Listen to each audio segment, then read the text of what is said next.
je m'appelle Wendy et je viens d'un pays très lointain.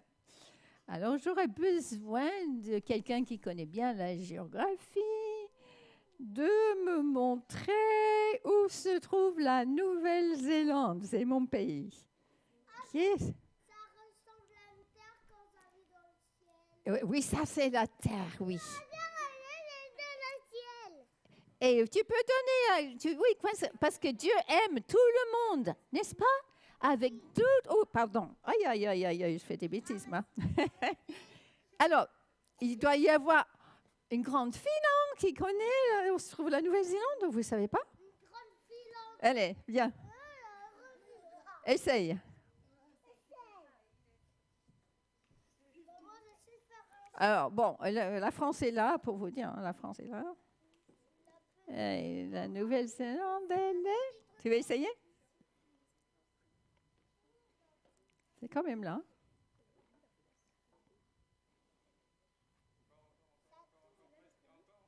Ça, c'est l'Australie, oui.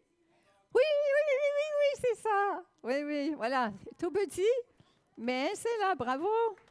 Là, c'est la Nouvelle-Zélande, qui est à côté de l'Australie et tout près du pôle sud. Voilà, voilà. Et il fait pas trop froid.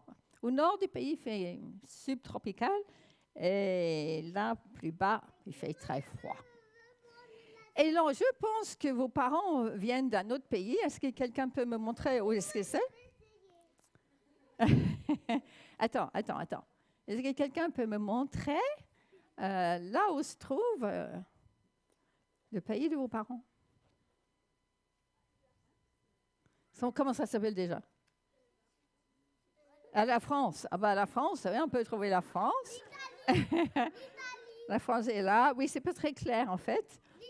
Mais j'ai entendu parler que c'est une église avec beaucoup de gens de Chine. Alors, vous pouvez me dire à peu près où c'est? c'est en Italie. Toi, tu connais l'Italie, bravo. Alors, la Chine, en fait, c'est dans l'Asie. Donc, il me semble que c'est par là quelque part. Vous êtes d'accord? Alors, ce qui est intéressant, c'est que la France est là et la Nouvelle-Zélande est là. C'est vraiment à l'opposé. Ça fait 20 000 kilomètres. Quand je quitte chez moi, je prends l'avion et je viens. Alors, comment ça se fait que je suis en France? Alors, quand j'avais 15 ans, j'ai donné ma vie à Jésus-Christ. Et j'ai dit, Jésus, qu'est-ce que tu veux faire avec moi? Et j'étais au lycée et j'aimais bien le français. Et finalement, j'ai dit à Dieu, si tu veux que je te serve dans un pays français, c'est OK. Et quand j'étais plus grand, et j'avais fait des études, il m'a dit d'aller en France. Et pourquoi aller en France? Pour dire aux gens que Dieu est bon et qu'il veut aussi qu'on soit tous ensemble dans le ciel. Alors, je vais vous parler d'une histoire qui vient de mon pays, parce que moi, je viens d'Europe. Mes ancêtres viennent d'Europe, en fait. Mais cette petite fille, elle est née en Nouvelle-Zélande et elle fait partie du peuple indigène. Ils ont une autre langue, c'est le peuple maori, en fait. Vous pouvez dire ça? Maori. Très bien. Alors, elle s'appelle Taroré. Vous voyez un peu comment elle est habillée. Et une particularité, elle avait un petit frère. Elle habitait dans la meilleure maison de la communauté. Et pourquoi? C'était parce que son papa était chef. Et vous allez le voir, les chefs dans cette culture-là étaient très tatoués. Parfois aujourd'hui, on tatoue un peu les jambes ou les bras, mais là, c'était carrément le visage. Et ça montrait qu'il était très puissant, que c'était lui qui disait ce qu'il fallait faire.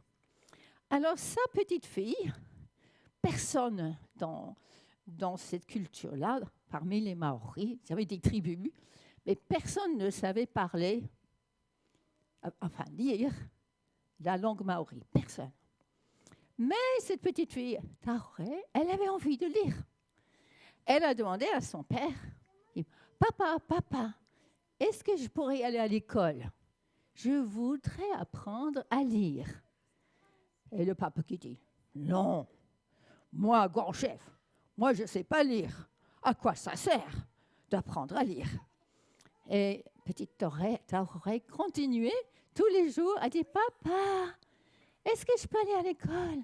Je veux apprendre à lire. Et finalement, papa a dit oui.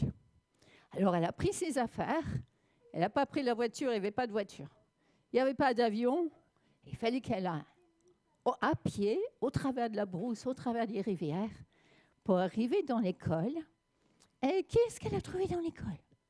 Il y avait une dame, anglaise en fait. Elle s'appelait une maîtresse. Elle s'appelait... Exact. Bravo, bravo, bravo. Et elle s'appelait Madame Brown. Alors, ce qui s'est passé avec Madame Brown, elle était dans son pays, tranquille, en Angleterre. Et je vais juste me mettre là un petit peu. Voilà. Et donc, Dieu lui a parlé. Et Dieu lui a dit d'aller en Nouvelle-Zélande pour parler de Jésus aux enfants. Et elle a dit oui, parce qu'elle aimait beaucoup le Seigneur. Donc, elle a quitté son pays, un peu comme moi. Elle a quitté son pays, elle a fait un long voyage, je pense probablement en bateau, et elle est arrivée là-bas. Elle a décidé de commencer une école. Et là, elle apprenait à lire aux enfants, mais avec un livre très spécial. Ce serait quoi, à votre avis? Oui, la Bible. Et là, Taoré, elle entendait des choses qu'elle n'avait jamais entendues parce qu'elle ne connaissait pas du tout Jésus. Et à un moment donné, elle était... Oui. Et donc, à un moment donné, elle dit, moi, j'aimerais bien... Je crois que Jésus existe vraiment. Et j'aimerais l'inviter à venir dans mon cœur. Parce que j'ai entendu tellement de belles histoires de ce que Jésus a fait quand il est venu sur la terre. Et Madame Brown a dit, c'est génial. C'est pour ça qu'on est venu, qu'on a fait ce long voyage. C'est pour que des enfants puissent accepter Jésus dans leur vie et décider de vouloir le servir. Et donc, Taoré a prié, elle dit, Jésus, viens dans mon cœur, je t'aime et je vais vraiment aller avec toi quand je quitterai cette terre.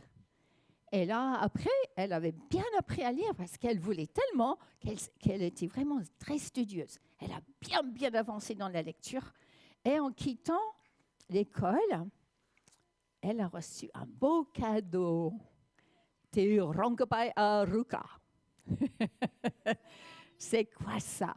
C'est un livre et c'est l'évangile de Luc.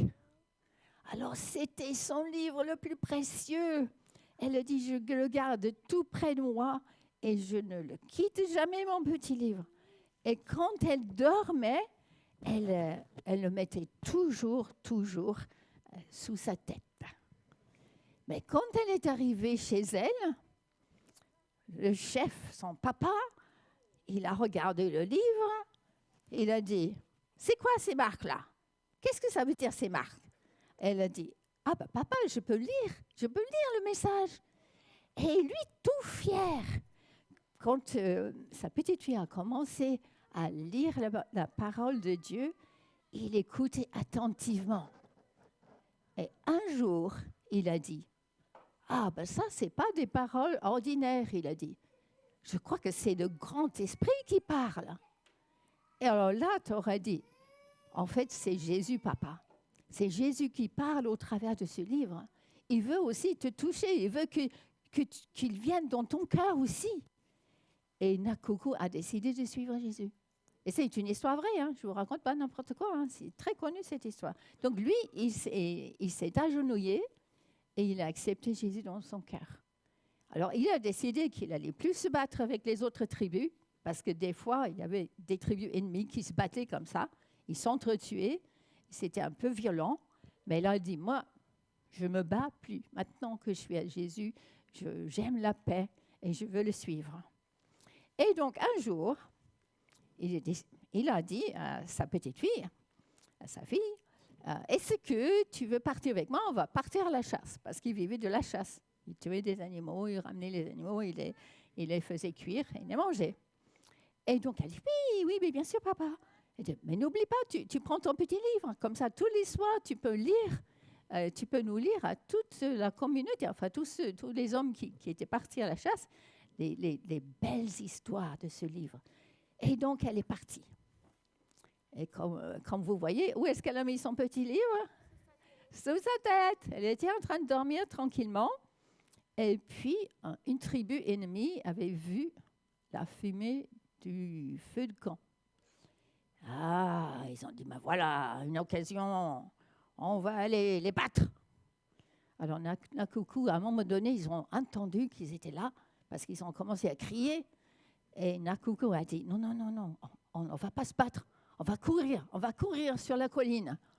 Et donc, ils sont tous partis sur la colline. Mais le petit livre de Tarot est resté. Et quand le chef de l'autre tribu, il est venu, il dit, c'est quoi ça? Prends-moi ça.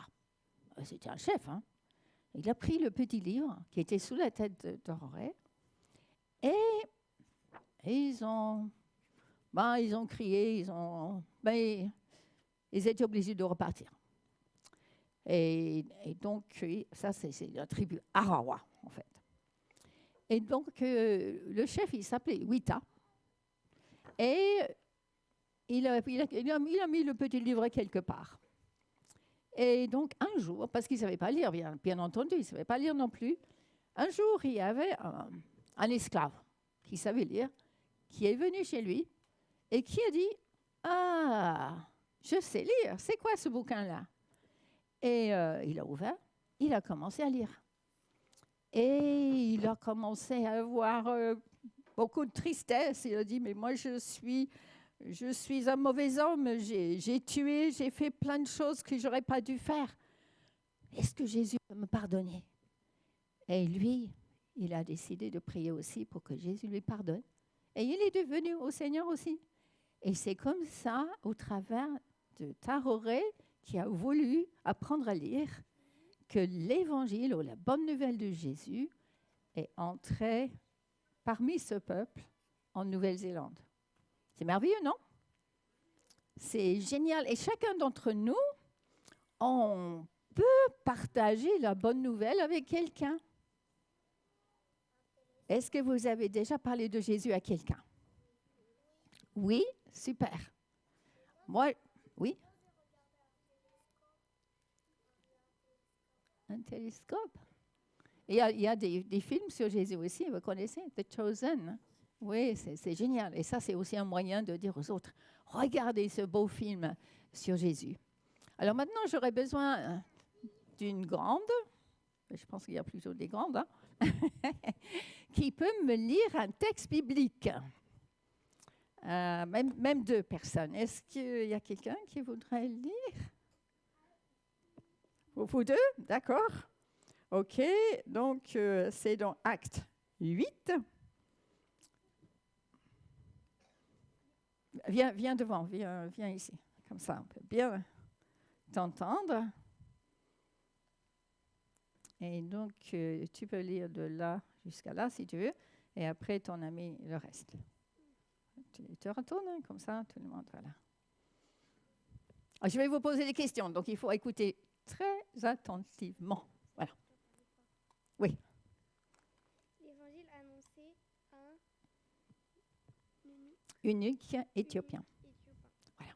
Un ange du Seigneur s'adressa à Philippe en disant « Lève-toi et va en direction du sud, sur le chemin qui descend de Jérusalem à Gaza, celui qui est désert. » Il se leva et partit.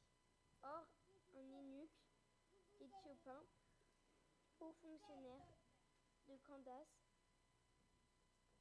la reine d'Éthiopie, et l'administrateur de tous ses trésors, était venu à Jérusalem pour adorer. Il repartait assis sur son char en lisant le prophète Ésaïe. L'Esprit dit à Philippe « Avance et approche-toi de ce char. » Philippe accourut et entendit l'Éthiopien lire le prophète Ésaïe et lui dit : « Comprends-tu ce que tu lis ? » L'homme répondit : « Comment le pourrais-je, si personne ne me l'explique ? » Et invita Philippe à monter et à s'asseoir avec lui. Le passage de l'Écriture qu'il lisait était celui-ci. Il a été conduit comme une brebis à l'abattoir, et pareil à un agneau muet devant celui qui le tond. Il n'ouvre pas la bouche. Dans son humiliation, la justice lui a été refusée, et sa génération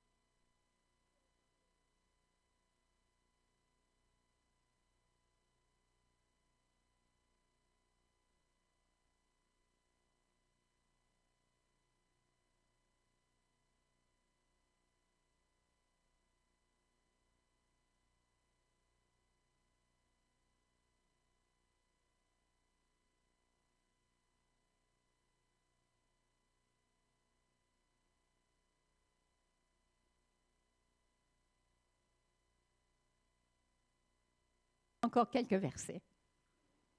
Oui, tu veux ? Tiens. Un petit peu lire de là jusqu'à là. 40. Oui, tu ne lis pas 40. Voilà. Ouais. Super. Allez. C'est 36. Oui, c'est ça.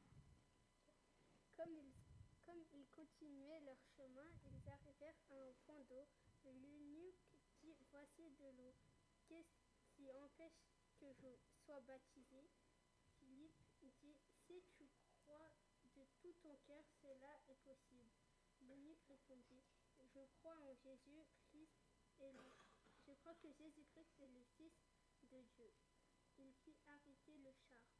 Philippe et l'eunuque descendirent tous les deux dans l'eau et Philippe baptisa l'eunuque. Quand ils furent sortis de l'eau, l'Esprit du Seigneur enleva Philippe et l'eunuque ne vit plus. Il poursuivit sa route tout joyeux. Super, merci beaucoup. Alors, quelques questions pour les jeunes et les moins jeunes. Alors, l'Éthiopien, il était dans son char. Qu'est-ce qu'il lisait ? Tu te rappelles ? Qu'est-ce qu'il lisait ? La Bible, oui. Et c'était l'Ancien Testament et c'était un livre un peu spécial. Comment s'appelle ce livre-là ? Non. Ésaïe, voilà. C'était le prophète Ésaïe, c'est dans l'Ancien Testament. Et ce texte-là, ça parlait de qui, en fait ? Ça parlait de Jésus. C'est quand même incroyable que dans l'Ancien Testament, on parle de Jésus. Jésus n'est pas encore venu. Mais Dieu savait qu'un jour, il allait envoyer le Sauveur. Alors, qu'est-ce que Philippe a raconté alors, du coup, à l'Éthiopien ? Qu'est-ce qu'il a raconté ?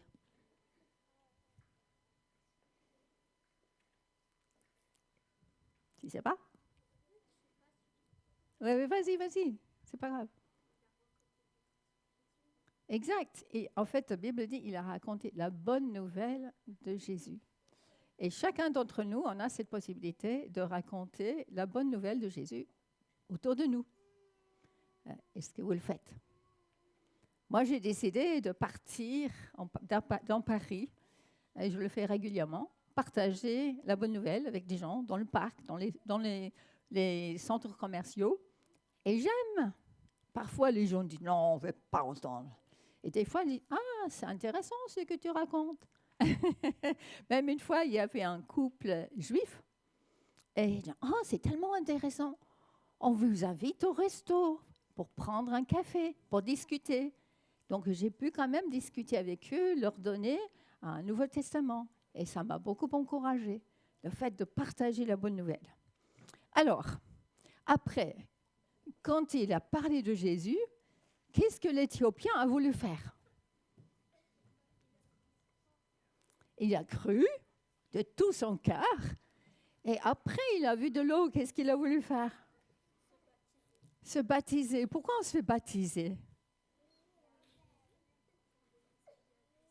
Voilà, et pour dire à tout le monde qu'on a décidé pour Jésus, et c'est très important. Et ce qui est intéressant dans ce passage-là, c'est il a cru tout de suite et il s'est fait baptiser tout de suite.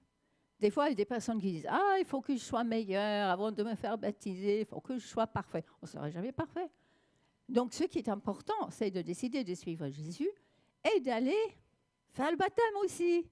Bon, des fois, il y a une petite préparation, mais des fois, les gens ils hésitent vraiment trop longtemps. Quand Dieu veut qu'on s'engage pour lui, on dit oui et on y va. Et est-ce que vous avez remarqué, quand Philippe l'a quitté, comment il était, l'Éthiopien? Il était dans quel état d'esprit? Il était tout triste parce que Philippe l'avait quitté.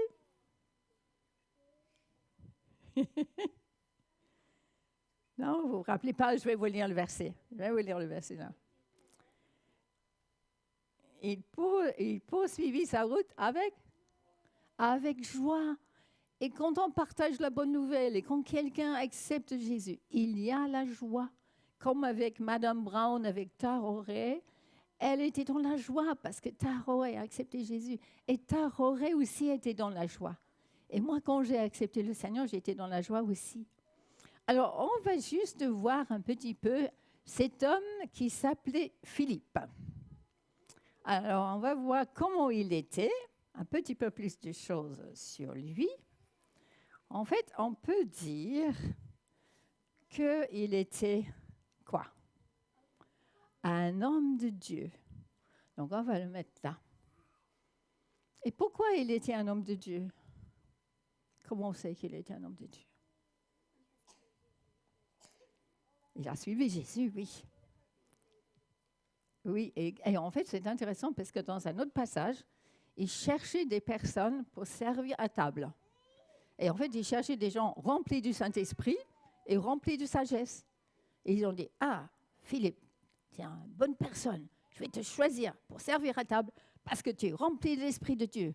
Ça veut dire qu'il aimait vraiment le Seigneur, il était rempli de sagesse. Et donc ça, c'est un homme ou une femme de Dieu. On cherche à être rempli de l'Esprit. Et comme ça, on est rempli de la sagesse de Dieu. Et aussi, il n'a pas dit, moi, je suis appelé pour des grandes choses. Moi, je ne vais pas servir à table. C'est un petit travail. Donc, un serviteur de Dieu est aussi ça. Serviable. Il veut bien faire les petites choses, pas toujours les prêcher, quoi. Et s'il y a des choses à faire, à mettre des chaises, à faire des vaisselles, etc., quelqu'un qui aime vraiment le Seigneur, il va le faire. Est-ce que vous aimez faire la vaisselle? Est-ce que vous aimez ranger vos chambres?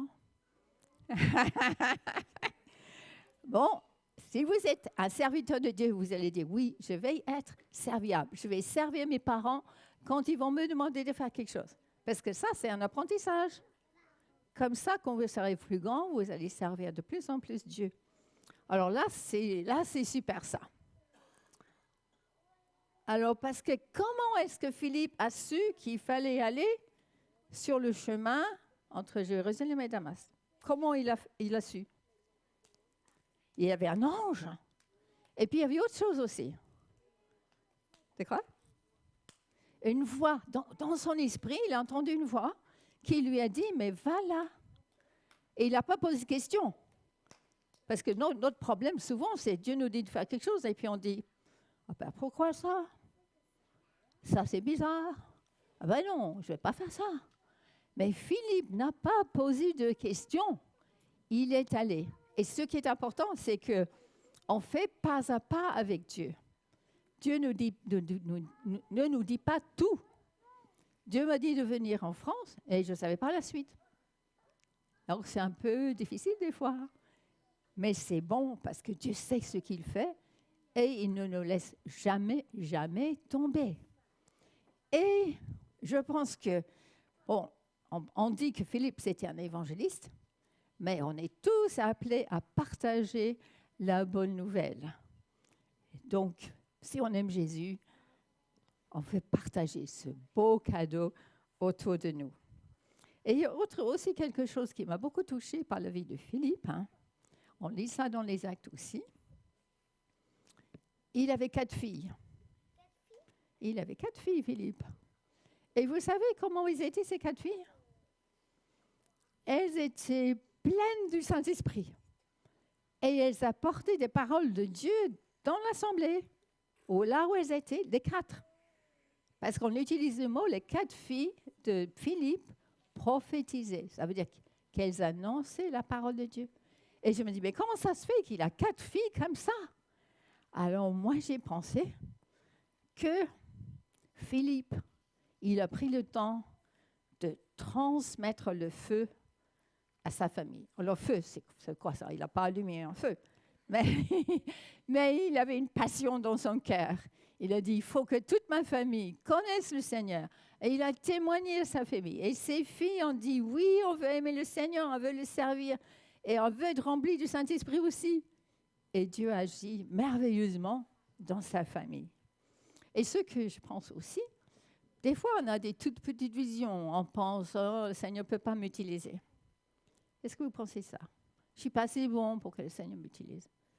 Des fois, on a des pensées un peu bizarres. Mais le Seigneur veut nous utiliser et nous donner des grandes visions. Est-ce que vous avez une grande vision pour votre vie? Est-ce que vous voulez toucher des nations? Est-ce que vous voulez toucher la France déjà? Ou est-ce que vous voulez toucher les voisins? Ça commence par la prière, en disant, Seigneur, utilise-moi, je suis disponible. Et donc, en fait, on peut dire que Philippe, parce qu'il a parlé avec un Éthiopien, qui est reparti chez lui, et je pense que la joie a débordé sur d'autres personnes, peut-être même sur la reine Candace. Donc, notre Philippe, il a influencé des nations. Et moi, personnellement, je veux influencer des nations. Et je pense que je l'ai fait, parce que je voyageais dans je ne sais pas combien de pays pour parler de ce que Dieu veut faire avec les enfants. Et c'était ma joie. Chaque fois que je prenais mes valises, je prenais le train ou je prenais l'avion pour aller parler pour Jésus. Alors, quelle joie! Et quand je revenais aussi, quand je voyais ce que Dieu faisait, il y avait la joie. Alors, c'est à chacun d'entre nous de décider, est-ce que nous voulons donner notre vie au Seigneur? Ou est-ce qu'on veut dire, non, c'est moi qui décide, j'ai déjà décidé où je veux aller. Mais c'est important d'être à l'écoute de Dieu. Qu'est-ce que Dieu veut vous dire? Et quand vous prendrez le premier pas, vous serez étonnés parce que le Seigneur bénit l'obéissance. Alléluia. Qu'il puisse vous parler, ou vous puissiez chercher la pensée de Dieu pour votre vie et dire, oui, moi, je suis tout petit. Moi, je pensais aussi, et je le suis toujours, toute petite. Mais le Seigneur s'est servi de moi. Et je suis vraiment ravie de voir ce qu'il a fait. Alors, pour terminer, j'ai 2 petites bougies. Enfin, une petite et une grande. Alors, pourquoi je termine avec des bougies? Alors, qu'est-ce qu'on fait avec des bougies? On les allume, mais elles éclairent, n'est-ce pas? Alors, vous choisirez ça si vous avez un choix entre les deux. Ouais. La petite, parce que tiens, la petite, oui. OK. Et quelqu'un d'autre? La grande. Avant moi, je choisis la grande, en fait. Pourquoi? C'est parce que ça représente nos vies. Alors ça, c'est un petit peu ma vie, parce que j'ai beaucoup brûlé pour le Seigneur. Et là, je ne sais pas combien d'années j'ai encore, mais je vais encore brûler pour le Seigneur. Et ça, c'est quelqu'un qui a beaucoup d'années encore. C'est peut-être les enfants, ils sont là. Dire, moi, je veux servir le Seigneur toute ma vie. Et je connais une personne qui a commencé à servir le Seigneur à 14 ans. Elle a fait sa dernière réunion à 94. Donc, ça fait combien d'années? Non, pas 90. 80 années où elle a servi le Seigneur. Alors, génial! Ça, c'est mon modèle. Donc, j'ai encore quelques années pour arriver à 94. Donc, voilà la question que je vous pose aujourd'hui. Est-ce que vous avez donné votre vie au Seigneur? Oui, il y en a qui... Peut-être qu'il y a encore dit non, j'y ai jamais pensé, mais aujourd'hui, j'aimerais le faire. Et ça, c'est entre vous et Dieu. De dire, Seigneur, j'aimerais bien pouvoir briller longtemps pour toi, amener beaucoup de personnes à te connaître. Comme Philippe, comme Taroré, dans l'histoire que nous avons entendue. Donc, nous allons juste prier. Et puis, juste, je vais faire une annonce après, mais ça, je peux déjà vous dire. J'ai fait faire pour notre Église un petit traité. J'ai une bonne nouvelle pour toi. Et si vous avez à cœur de partager l'Évangile avec quelqu'un, vous pouvez prendre un exemplaire. Donc, ça, c'est pour tout à l'heure. Et puis, pour les adultes, les enfants, pardon, on a aussi, j'ai une bonne nouvelle pour toi, et c'est tout le message de l'Évangile pour les enfants. Vous pouvez le lire, vous pouvez même mettre au milieu votre prénom, parce qu'il y a un endroit où on peut dire, je décide aujourd'hui de donner ma vie au Seigneur, et on met la date, comme ça on ne l'oublie pas, parce que c'est une date très importante, et ça, vous pouvez en prendre aussi. Vous avez déjà accepté Jésus, vous pouvez dire, je prends un parce que j'ai une amie, ou un ami que j'aimerais, avec qui j'aimerais parler du Seigneur. Donc voilà, on va baisser les têtes et on va demander au Seigneur de continuer à nous parler. Et les grands comme les petits, aujourd'hui, ça peut être une journée spéciale, une journée où vous décidez, moi, je veux donner ma vie au Seigneur et je veux l'écouter pour savoir ce qu'il a pour moi. On peut faire ça? On va fermer les yeux.